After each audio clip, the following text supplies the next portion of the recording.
Hello বন্ধুরা, আজকের video হচ্ছে ফেসবুকের যে কন্টেন্ট মনিটাইজেশন পলিসি যেটা ইস্যু থাকে সেটা আমার অ্যাকাউন্টে হয়েছিল। তো আমি সলভ করেছি, দেখাচ্ছি তোমাদেরকে আমি স্ক্রিনশট। মানে আমার অ্যাকাউন্টে সেম প্রবলেম ছিল কন্টেন্ট মনিটাইজেশন পলিসি, ঠিক আছে। তো আমি এসএমএস করেছি, সেটা রিমুভ হয়ে গেছে, ঠিক আছে।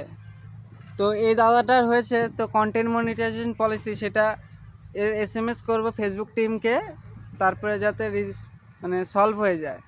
তো এর আনঅরিজিনাল যেটা কন্টেন্ট মনিটাইজেশন পলিসি থাকে সেটা আমি এখন সলভ করবো এর অ্যাকাউন্টে। প্রথমে তোমার অ্যাকাউন্টে যেগুলো চেক করতে হবে কপিরাইট আছে নাকি সেগুলো দেখতে হবে। তার প্রফেশনাল ড্যাশবোর্ডে ক্লিক করলাম, ক্লিক করার পরে নিচে চলে আসতে হবে। নিচে চলে আসার পর যে পেজের যে রিকমেন্ডেশন ওটা ক্লিক করতে হবে। তো ক্লিক করলে দেখা যাবে যে মনিটাইজেশনে গেলে আনঅরিজিনাল দেখাচ্ছে। এই আনঅরিজিনালের জন্য এই দাদাটার মানে যেটা সমস্যা হয়েছে, কন্টেন্ট মনিটাইজেশন পলিসির যেটা আছে না সেটা রাইট নেই। তো রাইট নেই কারণ এটাই এখন ফেসবুক টিমকে মানে মেসেজ করতে হবে। ওর কোনো এখন কপিরাইটটা কিছু নেই, তবুও ওর অ্যাকাউন্টে যে সমস্যাটা হয়েছে, তো সাপোর্ট ইনবক্সটা গিয়েও একবার চেক করতে হবে যে কোনো কপিরাইট টাইট আছে নাকি, ঠিক আছে। এই অ্যালার্ট দেখতে হবে, এই অ্যালার্ট দেখতে হবে। যদি কোনো অ্যালার্ট না থাকে, পুরো পেজ পরিষ্কার থাকে, তো এখন এসএমএস পাঠানোর জন্য ঠিক আছে। তো প্রথমে এসএমএস পাঠানোর জন্য তোমাকে এগুলো না ঠিক করলে সারা জীবনেও মনিটাইজেশন অন হবে না, ইনস্ট্রিম সেট আপ হবে না। প্রোফাইল রিকমেন্ডেশনে গিয়ে এই স্ক্রিনশটটা নিতে হবে, আনঅরিজিনাল কন্টেন্ট।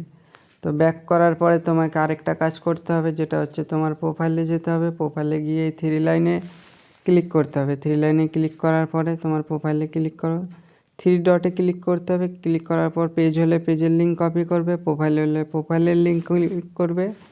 নেক্সট যেটা কাজ হচ্ছে, তোমার নোট হোক বা যেখানে হোক তুমি কপি পেস্ট করে রাখতে পারো, ঠিক আছে। তারপরে আমি ফেসবুক টিমকে পাঠানোর জন্য যে লেখাটা লিখে রেখেছি সেটা ডিসক্রিপশন বক্সে দিয়ে দেবো, সেটা হচ্ছে ফেসবুক টিমকে পাঠানোর জন্য। তারপরে রিপোর্টে প্রবলেমে ক্লিক করতে হবে। 2 সেকেন্ড ওয়েট করার পরে তোমাকে যেটা কাজ করতে হবে সেটা হচ্ছে নিচেরটা ক্লিক করতে হবে। তারপরে পেজ হলে পেজের সমস্যায় ক্লিক করতে হবে, প্রোফাইল হলে প্রোফাইলের লিঙ্কে ক্লিক করতে হবে।